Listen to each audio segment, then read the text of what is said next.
How about you, Dea or Curt? I mean, who needs a financial business partner? How do you advise people? How do you think of it?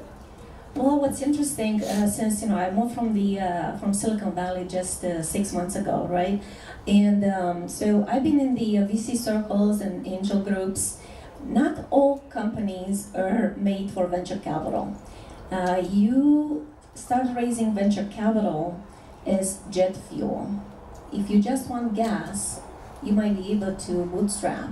But if you want to grow really fast, really quickly, then you go for venture capital. And that's what they're looking for as well. And you can grow really well and really nicely as a company and bootstrap and make revenues. And in fact, there is a trend right now that founders, they don't want to raise money anymore. Because when you raise money, you got yourself a boss. And why do you become an entrepreneur? So you can be your own boss, right? So just keep in mind, every penny comes with strings attached, especially when you get it from institutional investors.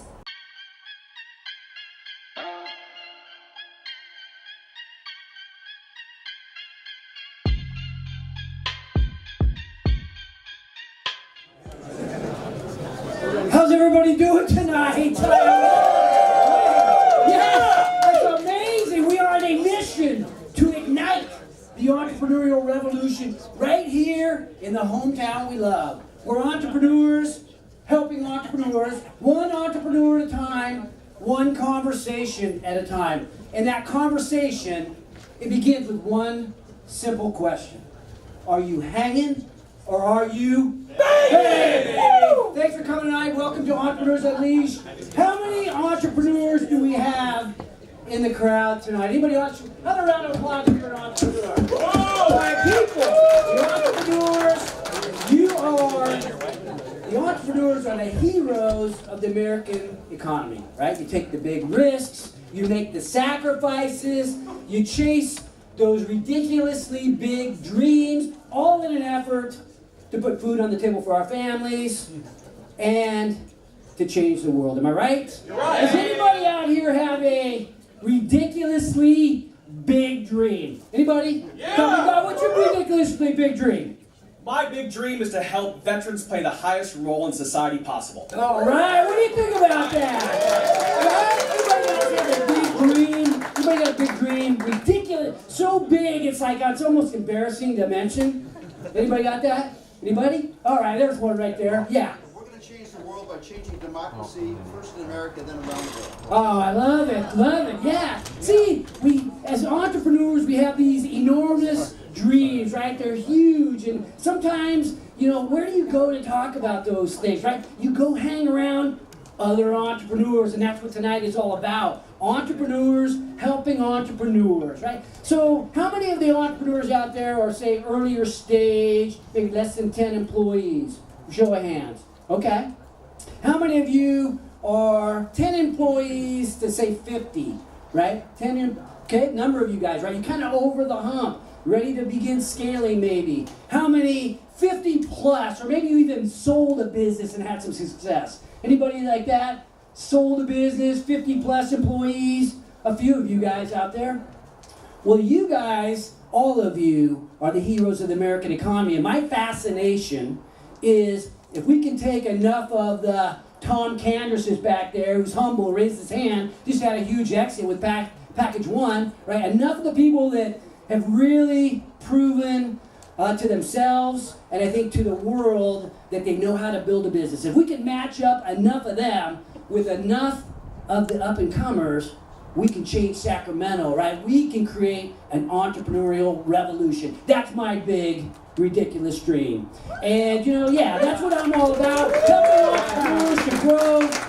Because as entrepreneurs, we run into obstacles as entrepreneurs. Am I right? It's not always easy. It seems easy. You start off with these big, ridiculous dreams, and then you run into obstacles along the way. But for me, I'm like a hungry dog that loves to fetch. People are always like, Mark, you got a ton of energy, right? And I don't get accused of having a lot of talent. I get accused of having a lot of energy. Man, that's the guy with the energy, the old guy with the energy. Where does he get that energy? And I'm like, I'm that hungry dog that loves to fetch, right? You throw the tennis ball and it comes back. You throw it, it comes back. The dog won't quit. It's all slobbery. It's like, oh, what are we gonna do with this thing? I'm that dog, and that tennis ball, that's my dream for this revolution. And as I look around the audience, I see people that I know. I see EO brothers. I see people who are my sounding board. I talk about being the entrepreneur next door. The entrepreneur next door that introduced me to EO, Tom Candress over there. I see Kim Silvers, who has been with me through this entrepreneurial journey and radio thing since day one. If you have HR consulting needs, she's the one who consults me, keeps us at Haney Biz from getting our hands slapped. It's a litigious world out there, so you have to have your HR and your policies and stuff in order. And anyway, thank you. I look at the audience and see the big turnout, and then I look to the audience and I see the people that I really care about, and I want to thank you guys for being here. I saw Uriah Faber. He was my first radio show guest. I don't see him now. I think he stepped out to have a can cocktail. But anyway, the California Kid, he's like a brother, like a much younger brother. Anyway, I feel when I look out to the audience, it's like Marquee Media. My partners is like my friends are here. So thank you. I hope you enjoy today. I hope you get some information that's helpful for your business. I'm going to introduce our esteemed panelists. So let me introduce to you. Let me start by introducing the founder and managing partner of Sacramento's top private equity and investment banking group, DCA Capital, Mr. Curt Rocca in the house. Where's Curt? Curt, come on up, Curt, have a seat. Yeah, we'll have you there. And the highly successful entrepreneurial angel investing guru known as Miss Silicon Valley and the founder of Lifograph, the wiki of people, and my new next door neighbor in Loomis, Dea Wilson. Dea, where you at? New on the Sacramento scene, bringing the Silicon Valley experience, knowledge, entrepreneurial spirit to the community. And now, angel investor, founder of Skin, Body, and Soul Med Spa, the entrepreneur launching Sacramento's newest hotspot in drinkotainment. Meet the visionary behind Flatstick Pub, Brandon Robinson. Come on up here, Brandon. All right, my friends, have a seat. I guess they left me a chair. Let's get down to it. Maybe we'll start off. Just get an overview of your entrepreneurial background, and maybe share with us a key to your success. Brandon, you want to start us off? Oh yes, of course. Entrepreneurial has Brandon Robinson. Okay, key to success. I wasn't ready for that one, but I've been an entrepreneur for years. I started a company, moved here in 2005 from the Bay Area. Then I ended up in Las Vegas with a medical device company. Then I started a company from that company called Skin, Body, Soul Med Spa, which we exited in 2017 to a private equity group in LA. And I still have some ownership in that group. And then I fell in love with this concept in Seattle, so we took the initiative and we're bringing it to Sacramento. Right. Okay, so what's the key to entrepreneurial success? Look, what are you, 24, 23? How old are you? I'm 62. I have a med spa. There's about 6 units of Botox in the space. What's the key to this young and kicking ass this much? I mean, give us some wisdom. Obviously, you have to be passionate about what you do. If you don't love what you're doing, you're just not enjoying yourself. That matters because you want to go to work every day. You got to love what you're doing. So you got to have passion. I think that's number one. Because even if you have a bad idea, but you're extremely passionate about it, you'll find a way to make it successful. So I think passion's number one. Heck yeah, Dea Wilson, share with us. Let's get to know you. So I'm Dea Wilson. I'm the founder of Lifograph, the wiki of people. We are trying to match people and companies based on their needs, on their skills. We are basically a GPS for relationships. What's your shortest path to somebody you're trying to reach? And I started being an entrepreneur a long time ago. I remember being a little kid, and we had to start to gather things for school, like recycling and all that. So somehow I was like Tom Sawyer, and I was selling the children. Say, hey, if you guys bring me some recycling, then I give you this ice cream made of sand. So I would have these cups. And I would hand them over, and they would bring me a can or a bottle. But long story short, I've been an entrepreneur for as long as I know. Even in college, I would have an arts and crafts business, and I would sew things and sell them and hire other people to sell for me. When I came to the U.S., I came on a scholarship. I did my master's degree at the University of Washington. And after I worked in corporate America for a while, I realized that my true passion was still entrepreneurship. And so I started a company, and I was able to sell it. That didn't make me a millionaire, so I wanted to do it again, maybe next time. But what you get when you don't get what you want is experience. So that's what I got, a lot of experience. So I had several startups ever since, did investing as well, now focusing on Lifograph. And I would say the key to success is money. Perfect, we came to the right place. We came to the right guy, Mr. Curt Rocca. That's a good place to start. Mr. Money, he's the guy with all the money. So, no, the other people's money. This is even the best part. Entrepreneurial background, was working down in Silicon Valley, decided that wasn't how I wanted to spend my life, and so told my fiance at the time I found this new great opportunity, and drove her up there at the end of literally a gravel road in Placerville, and went to work for a little company up there which had probably 4 employees. A guy came out who owned it in his pajamas, and that was, I said, still want to marry me? Fortunately she did 32 years ago, and so we were able to grow that company to become one of the fastest growing companies. It was an Inc. 500 company, and then went from there to run another company that was a turnaround. They didn't tell me it was a turnaround when they hired me, but I went there and turned out it was. And we were able to do that, and then we actually took that company public, so ran it as a public company for a number of years, and then sold that, and then got recruited by a private equity group out of New York to help them do a startup. And so we grew that from standing start to about 30 million in revenue in about 2 years, and then sold that, and then said, okay, I'm done traveling, and I want to set up a firm that allows me to sleep in my own bed and work with companies that are right here in our own community. And so formed DCA in 2001, and what we do now is, as Mark said, we do mergers and acquisitions. We also provide private equity capital, primarily for growth. So when companies hit a certain stage, probably a follow-on investor or potential follow-on investor for a number of you, but hopefully, building it with that in mind, building your businesses with that in mind, hopefully will be a worthwhile perspective to get tonight.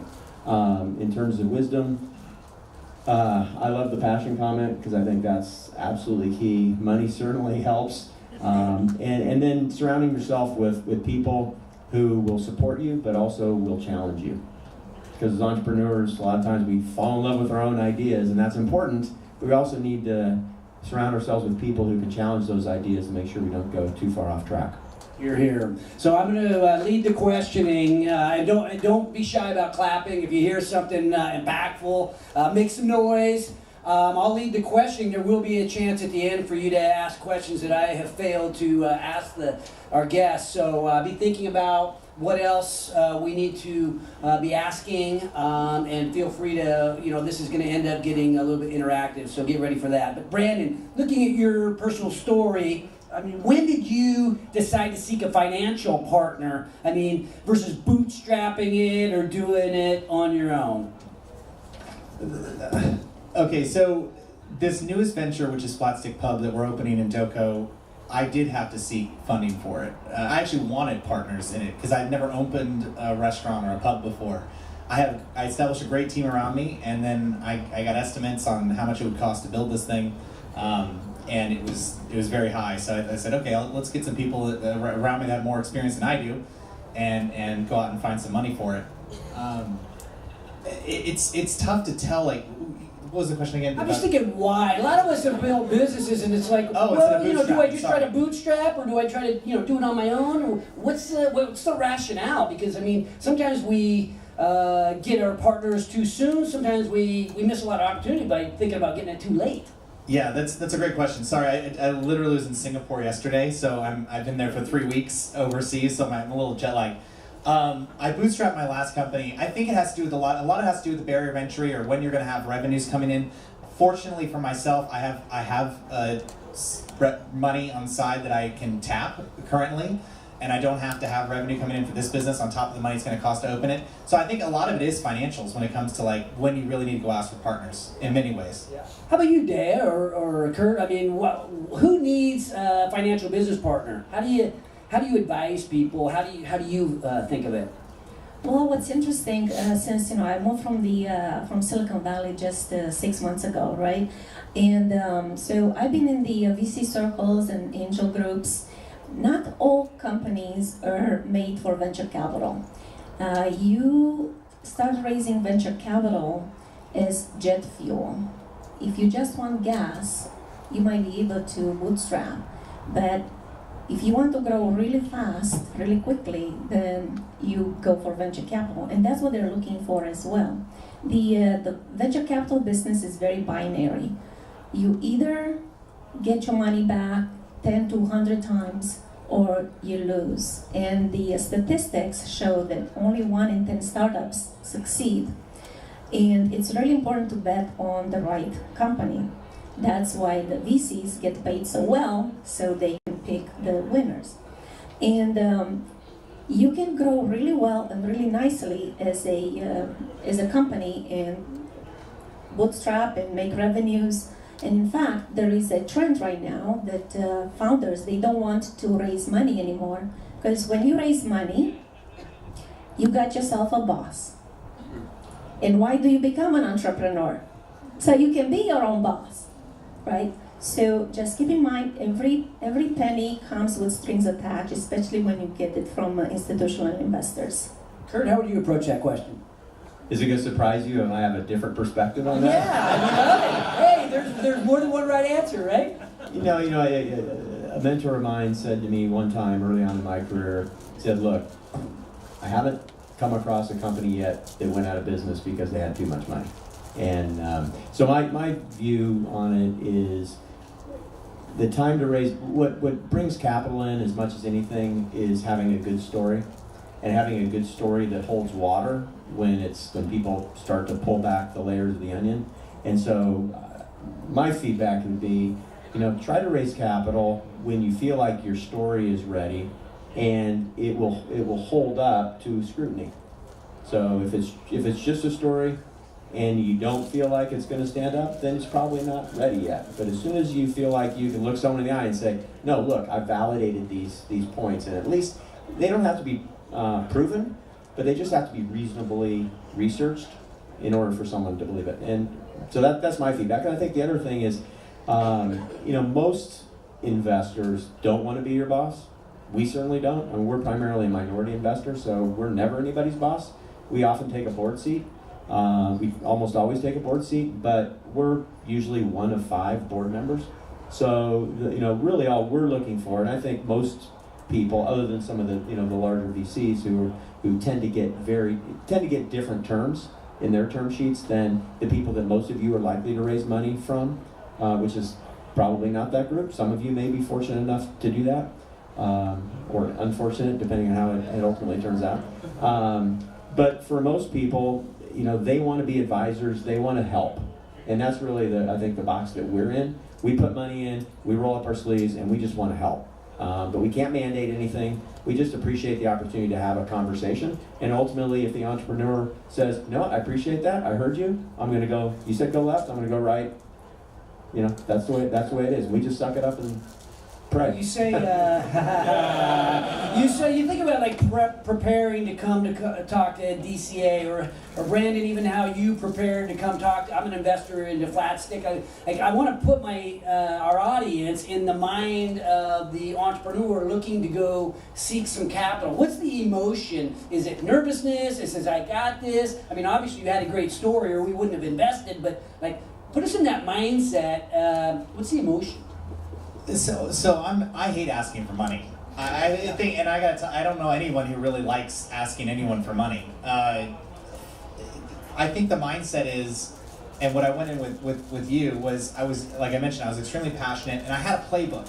You know, I did my research and my homework first. I'm also an angel investor. I've invested in other companies. I had a company. I sold part of my company. So I have a playbook, right? And I went up to Seattle. I met the owner of the Flatstick Pub, and I got all their financials. And then I did my homework. And a year later, I mean, it's been actually 2 years since we even started this concept, and we only raised the capital in the last 3 months. So you know, you have to know your numbers. You have to have your numbers dialed in, and having a playbook makes it a whole lot easier. Dea, mindset. Put us in the mindset in this angel investor world. You know, I talk to people all the time, right? I'm an angel investor. I've got some of my angel investor buddies here, and sometimes you get people coming in, and there's some that are more prepared, seem more ready. Thoughts? It's true, and I run pitch events in Silicon Valley. We have a panel of investors, and then we have founders come and give pitches. What's interesting is the number one pitfall that I see with entrepreneurs is not being prepared. Okay. We all have passions, and we think that if we have passion, we can talk about our company. We understand it in our head, but unless you put it on paper and you rehearse it, and unless you have different pitches, that's 90 seconds. You meet somebody in the elevator, you have probably only 30 seconds. You need to have 30 seconds, 90 seconds, 5 minutes, right? With each person that you talk to, it's going to be a different situation. And do your homework on your investors. Many times, if this investor invests in medical devices and you have an IoT company, he will never want to, you're wasting their time and your time as well. And they're less likely to introduce you to others because they think, you didn't do your research, you didn't even put the effort in. But what's really the most important thing to come across when you talk to an investor is your passion. Your passion backed by research. It's very important to talk like this guy right here. Okay, Mark? If you take anything from tonight, take his energy. He talks with passion. He's just by his presence, he can convince other people. Imagine you are trying to ask somebody to give you their hard-earned money or other people's money to give it to you. If you're not passionate about your idea, why would they get passionate about it? So it's really important that you tell your story with passion and back it up with probably some numbers, some traction. Thank you. Tom, she's my new favorite next door neighbor, by the way, so thank you. I wanted to jump in on that, Curt. I just wanted to say, one of the things that a lot of people that come in and present to us, and I think to a lot of potential investors, feel is that nervousness, and it's sort of like, gee, I'm going in to ask these people. But the thing that I think many people aren't aware of is the fact that most, especially institutional investors, we spend probably 50% of our time, and it's probably 50% of our job, to find good investments. So my partners today were down in Fresno and Modesto and up in Chico. We're going out trying to find good, high-quality investments to invest in.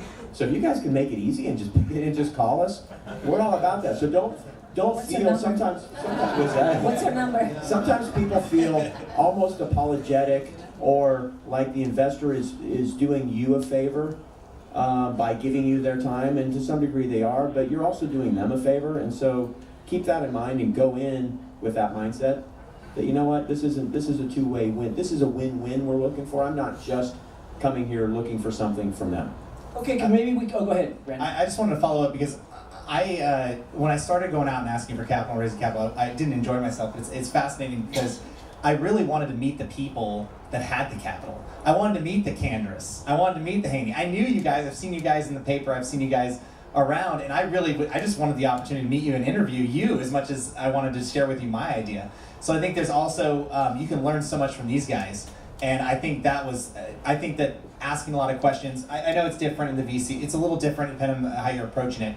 Because my investment is very different than you're getting, 5 minutes with a private equity group or a VC firm. But I had a really good time with it. I went around, had a great time drinking beer and meeting really successful people. I'd say it was a lot of fun. Make it fun. That's interesting. Make it fun again. Well, you know, I would agree with that. And I want to piggyback off of that as well, because you think about some of the things we're doing here at Haney Biz is, right, I feel like I have more of Curt's attitude as well. It's like, call me, right? So Curt, you guys are investing into companies that are a little bit further along. How would you describe your investment thesis?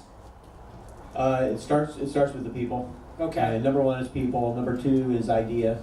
You know, is it a good market? Does the company have some kind of sustainable competitive advantage? And is it scalable?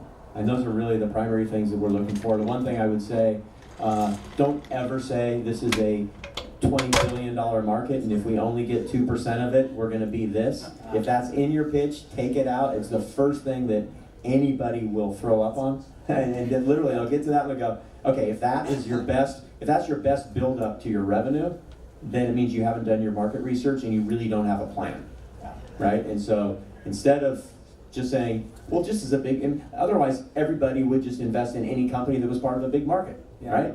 And so that's. Well, let's talk about that for a second. So there's angel investors, there's guys like me that I have a pretty broad range of what I invest in, right? So early stage, mid stage, take a decent share of the company, usually it's a minority share, but it hasn't turned out that way. You guys are looking for companies that are 10 million in revenue and on up. Am I right? Yeah, we'll do some, if there's a meaningful recurring revenue stream, we'll do companies starting at 5 million, if a lot of that is recurring revenue, but generally you're right, 10 million in revenue and up is our profile. Yeah, and so and Curt's open-mindedness to who he talks to. I mean, that's a special attribute that I think DCA has. I think it's what we have as we round out our investment group around here. I've got co-investors who are sort of building this the thing we call Mark Tank, whereby anybody can come in and share your ideas, and if we don't want to invest, we'll point you in the direction of DCA or another angel investor. But I mean, I think there's some of us that just want to help you finance your company. Maybe it's send you over to a bank that makes sense. So we want to just help you get what you need to grow your business. And I think you guys have that approach. Haney Biz has that approach. I mean, if you want to get involved in what we're doing, Garrett Marchesano, one of my guys, is here. And if you're a co-investor and you want to get hooked up with our group, great. If you're really just somebody who wants to bounce some ideas, go talk to Garrett. We'll fix you up. But you also talked about what not to do. Okay, so I think that's good. What to stay away from. You don't like the 2% thing. Dea, what big mistakes that you see? Like, what's like, no, don't do that, dude. Come on. Well, when you go ask for money, you say, well, we need between $200,000 and $2 million. That is not a good ask, okay? What you need to do is you need to be very clear what you're going to do with this money. The investors want to know, what are you going to accomplish with it? And it could be true that you're looking between 200 and 2 million, but you need to be able to articulate, if we get 200,000, we'll be able to do this and this and this. However, if we raise 2 million, we're going to get that much further. So it's really important to know what to ask for. And most importantly, which I see at pitch events over and over again, the entrepreneurs, they give their pitch and say, thank you for your time. And I look and I'm like, are you looking for money? It's like, oh yeah, we're looking for money. So don't forget to ask, right? It's like in sales. You do all your pitch to sell something, you have to close. You have to ask for the sale, you have to ask for the money. And I echo what Curt said. When you pitch and when you ask for money, don't think that you're going to ask for something. Think of, I put all my passion, my life savings, my entire family on the line into this business. I believe in this. This is a gift I'm giving to you, the investors, to become my partner and become as successful as I want to. Brendan? I wanted to piggyback on that because it took me a long time to realize this important business principle that every business has a beginning, a middle, and an end. And every single investor has a beginning, a middle, and an end. And if you don't have the end in mind, you're going to lose the investor instantly. And I hope you guys would agree with me on that, because one of the things that we did when we were talking about Flatstick is I started with the end in mind. I said, okay, who are the buyers that could potentially buy us when we're done with our business? What is this marketplace? What are they buying? What is the multiple that they're purchasing at? How are they purchasing? Who's purchasing? And understanding that first, and then going back and going, okay, here are my numbers, and I can put together a business plan that nails it within 5 years. Because most of these investors also, as far as I'm aware, don't want their money or capital tied up for the rest of their lives. Some entrepreneurs, I mean, when I bootstrapped my business, obviously I wasn't working with investors. I just thought I'd do this for the rest of my life, you know, and you don't. You have to realize there has to be an exit point, there has to be an end, and you have to get your investors' money back. You have to. I agree with you, and one of the things that I see in pitches is a lot of the entrepreneurs, they're very passionate about their product, and they should be. So when they pitch, they sell their product so good, and when their 90 seconds is done, the investor is like, so what is the business here, right?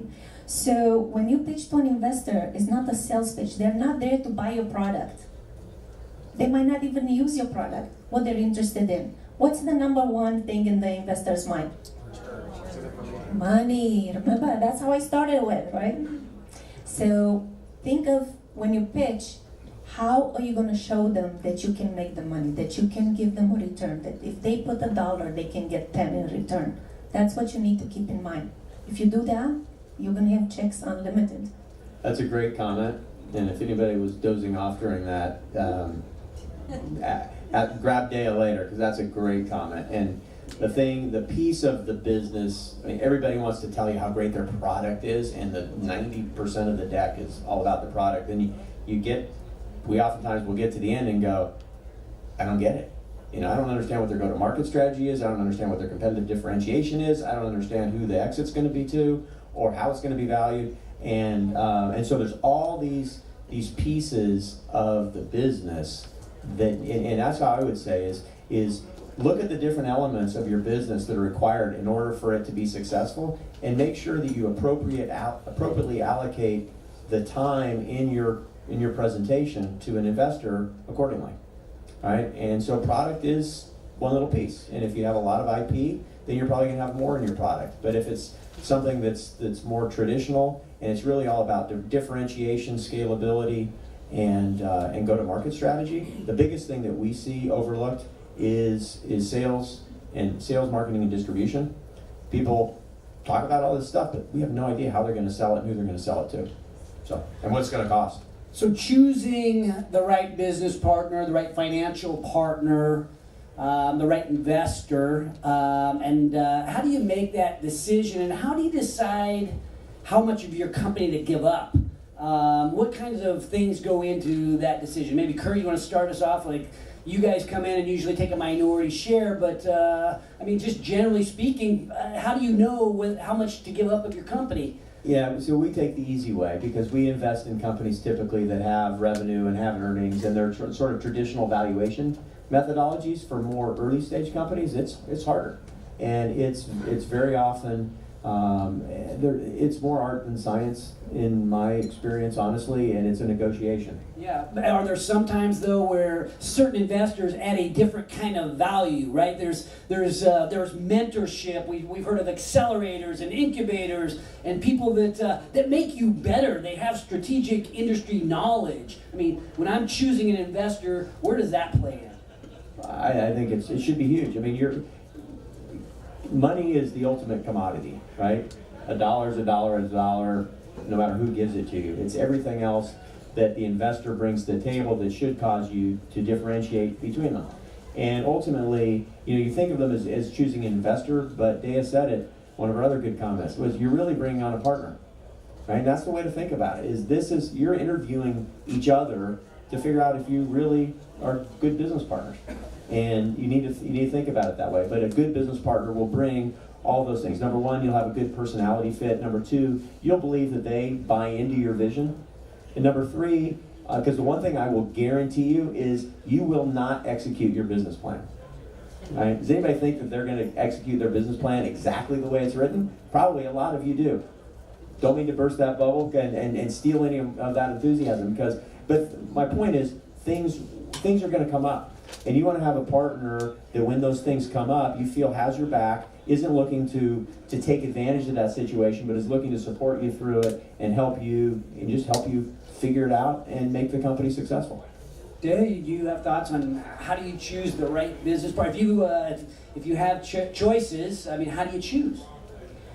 It's a very interesting question, and I will give you a little bit of a background. So when I started Lifograph, I'm a business person. I was looking for a technical co-founder.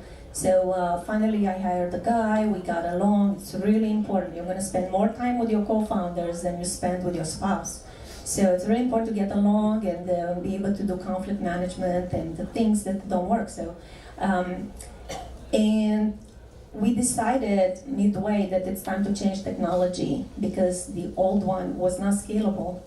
So here I was with a technical person that didn't have the skills to build the next version. So then what do? Do you let them go and try to find someone else, or you keep them and have them learn? And I chose to keep them and have them learn the new technology. And of course, he surprised me the way I expected, that he learned quickly. So when you look for partners, don't look necessarily for skills. Look for how well you get along, how quick learners they are. Because one of the number one failures in startups is co-founder issues. Finding the right co-founder is super important. It's like finding a brother, your sister. Although sibling rivalry might intervene there. Yeah, I'll say a couple things here. First of all, if I spend more time with my co-founders than my wife, she's gonna kick my ass. I mean, that's so you're right. You do want to find good co-founders, but I would also say that you don't want to lose control of your business. I've got a horror story of someone who's actually an EO that's a personal friend of mine, who literally the board kicked him out of his own company that he founded. So you just you also have to, when you choose your partners as strategic partners, you don't want to get yourself in a position where you end up in a position where you've lost control of it. You want to do everything you can to not lose control. That's all I can say too. Yeah, and you mentioned EO, the Entrepreneurs Organization. There's a group of us here that are in that group, and it's kind of a sounding board for entrepreneurs. I call it AA for entrepreneurship, but it's cool. But I mean, talk to us about, even in the investment process, we're thinking about mentorship and the people that might help us along the way. A board of directors. Curt, you talk about having a board of directors. When is it time to get a board of directors, an advisory board, a mentor, somebody to help you through this fast growth? Today? I mean, there's no downside, in my opinion, to having a board. And whether it's an advisory board or whether it's a fiduciary board, because what you're getting cheap labor, you're getting smart people sitting around the table who are trying to contribute in a meaningful way to help you be successful. So I'm an advocate of having a board as soon as you can. I'm going to agree that you don't want to give up control, but the reality is a board serves at the will of the shareholders, right? So if you ultimately decide you don't, typically, sometimes you can have contractual obligations like in a venture round where they're entitled to control the board. But setting that aside, I would say get a board now and be thoughtful about who you have on that board. Get a diversified group and utilize them. Thoughts on that? When Mark asked who's early stage, the majority of you raised your hands. When you're early stage, you might have an idea, you might have a little bit of team, you might not have track record. Having advisors, surrounding yourself with advisors, that will boost up your credibility. Advisors are the best people to help you open doors, to guide you, to show investors that you actually have a support system. So I would say, if you're an early stage entrepreneur, go find yourself some really good advisors in your industry, in a EO, someone in your sector, someone that you trust. Regarding mentors are a little different. Mentors imply a more personal approach, right? Advisors, they can advise you on a regular basis, but mentors is someone who really cares about you. It's like a father figure, like a mother figure. It's someone who really cares about you, wants you to succeed. They will do anything for you. And Finding good mentors, it's not easy, and you have to be a good mentee. You cannot go to someone and say, hey, can you mentor me? You have to show that mentor that you in return, you help them. You might have skills, you might have connections. Do for them as much as they do for you. And by doing that, you will thrive. Brandon, thoughts? So I'm going to open it up to the group. Yeah, I would say I would add this, especially for the early entrepreneurs who are getting started. You can oftentimes surround yourself with a lot of yes people. Like you're saying, mentors. Like, you know, if I go to my mom and like, hey, I'm gonna open this pub, she's gonna be like, yeah, it's a great idea, but it might not be. So, you know, you got to get open and honest feedback from people. I think it's critically important. No matter what your idea is, you want to get in a group of people who are going to give you honest feedback, challenge your numbers, challenge your idea, and push you all the way through to the end, and challenge your exit. How are you going to exit? And if you have people that you surround yourself with that, you're going to get really great results. Thank you. Okay, I want to open up to the audience. Who's got a question for this esteemed panel? Anybody? All right. All right, front row. All right. My name's Newt. I do homestays. I'm trying to create world peace by connecting families and international students together. I know it's about the networks. And for people that start out with zero networks, you know, sure, you might have like a mentor or an advisor, but for a lot of entrepreneurs that start out, you really don't have anyone. So what's your advice to get hooked up, to get connected to the right people so that you can gain that momentum? Show up at Haney Business events. Look around you. The people that you meet, they're all around you. You never know who you're going to meet, who's going to change your life forever.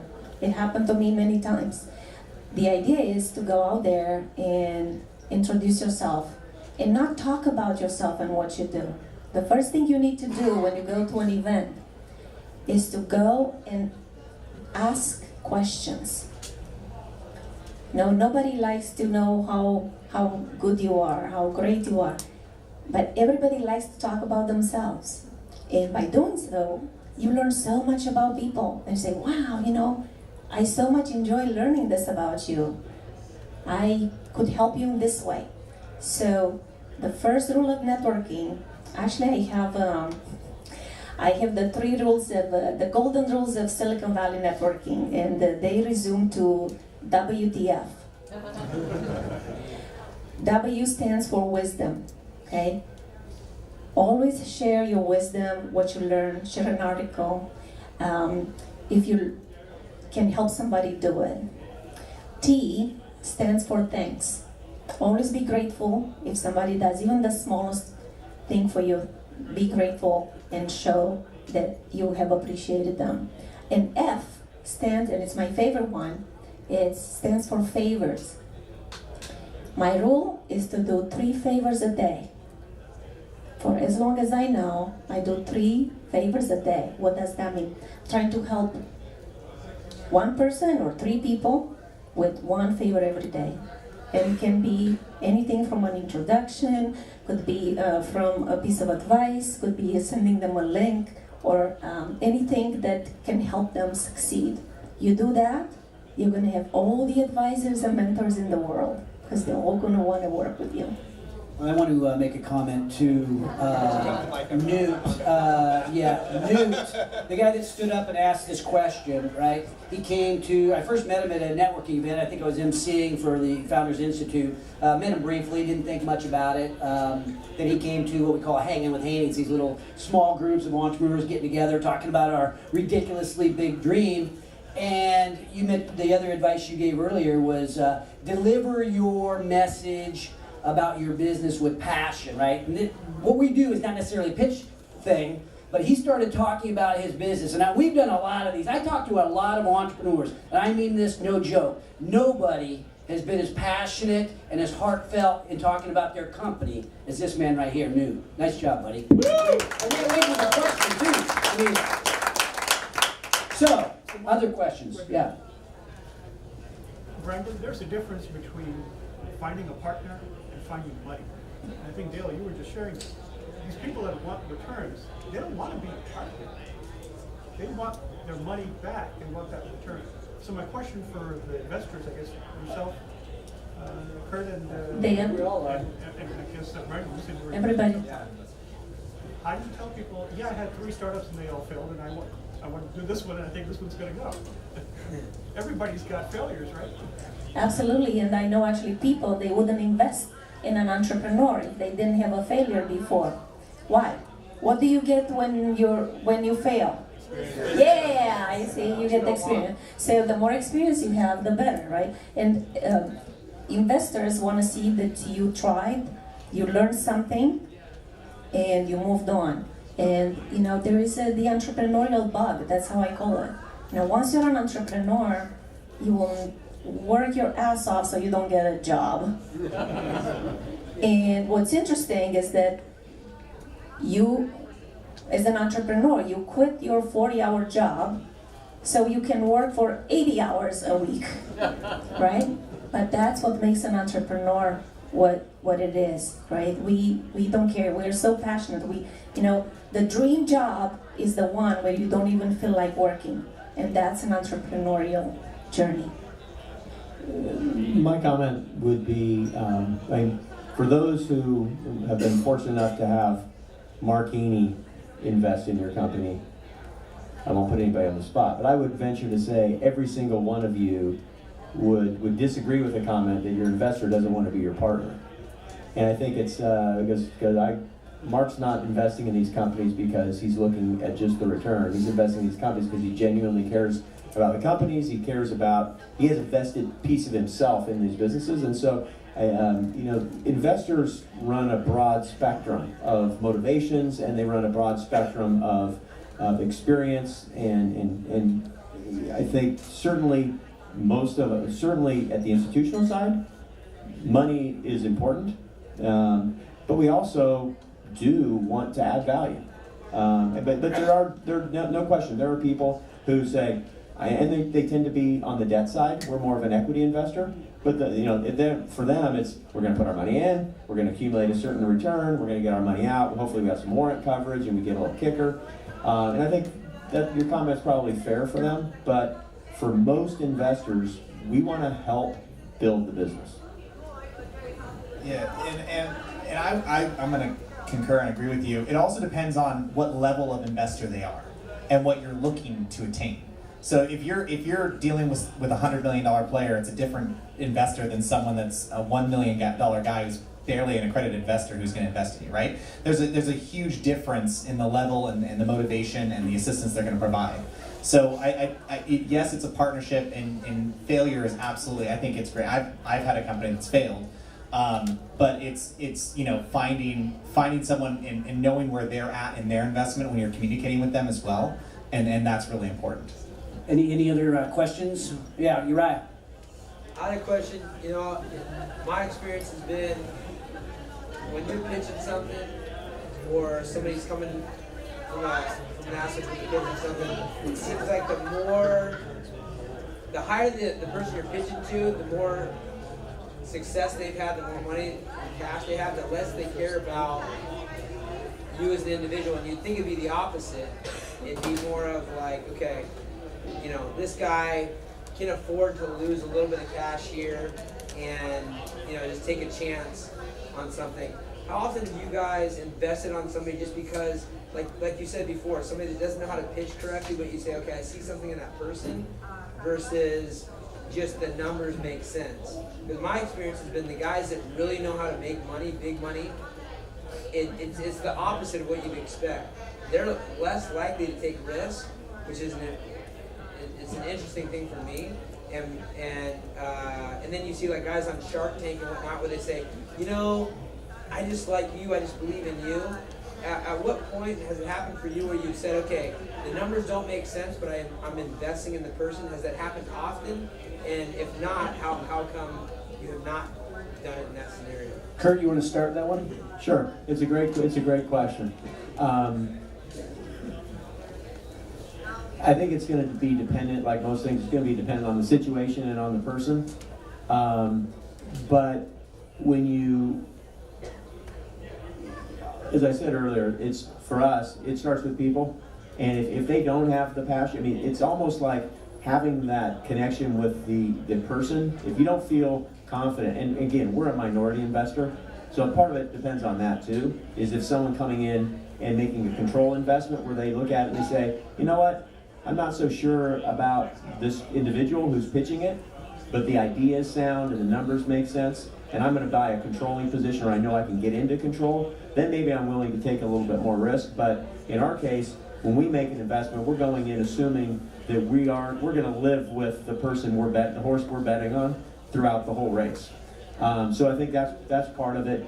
I think the answer to the second question is more dependent on, did the numbers make sense just because they weren't thinking about it right and didn't understand it, and it was a lack of sophistication that we can fix, or is the general premise of the business plan kind of inherently flawed? So that would be it's a hard question. It's a great question. It's a hard one to answer for me. Yeah, I definitely echo your comments. And in investment, especially early stage, it's all about the people. That's why when you go and ask for money, it shouldn't be your first interaction with that person. You need to build relationships. You wouldn't go to a girl and say, will you marry me?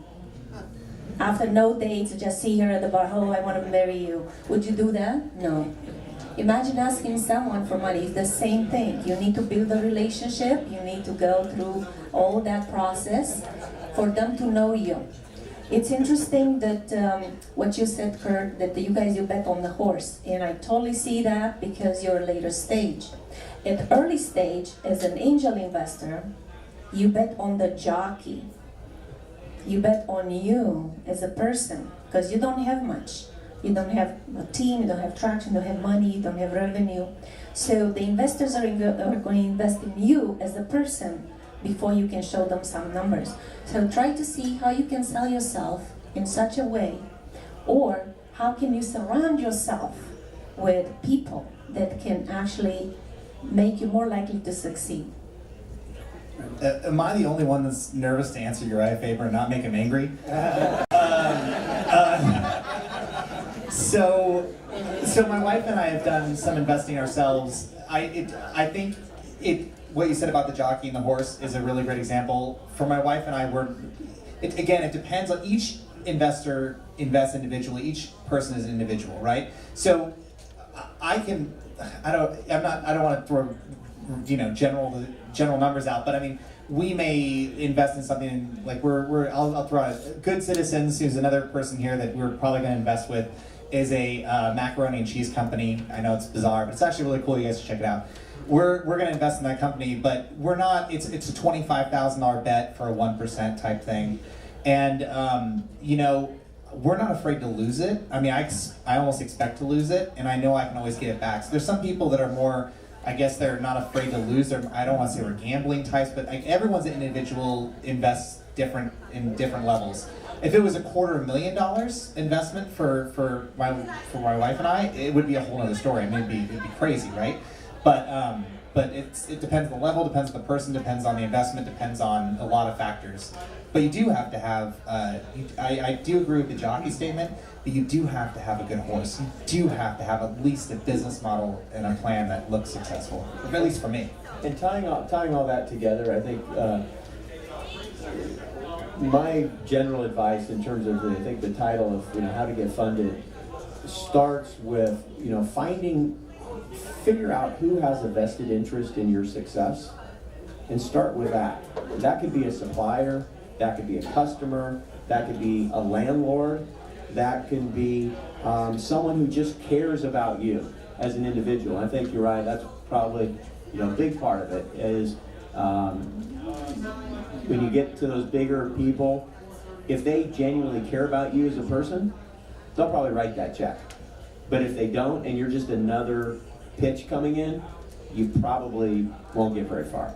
And so 90% of the people who first start out, the first check they get is from someone that has a vested interest of some kind in their success. And that's also the cheapest money you're going to find, right? So just something to think about. Don't always think that you need to go out and find this institutional capital, from a venture capitalist or a private equity group. Well, I want to, what Monique has told me, we are out of time. There's so much wisdom up here. How about a hand for our panelists? This is incredible. A lot of common sense, real world stuff from other entrepreneurs, right? Not some three-piece suit sitting at the top of a tower. We're talking about real people sharing real world stories. I think that's what winning is all about. It is, these guys volunteering their time to come help you. I mean, that's what it's all about. That's how we're going to change the world. So as we send you out to fight the good fight for entrepreneurship, I'd like you to join me in our toast that we do at the end of every show. The reason we started this toast, it was a toast my son did the day he left, the night before he left for Afghanistan. So if you don't mind, if you have a glass, go ahead and raise it. If you don't, just please repeat after me. Never above you. Never above you. Never below you. Never below you. Always by your side. Always by your side. Thanks. Except for 5.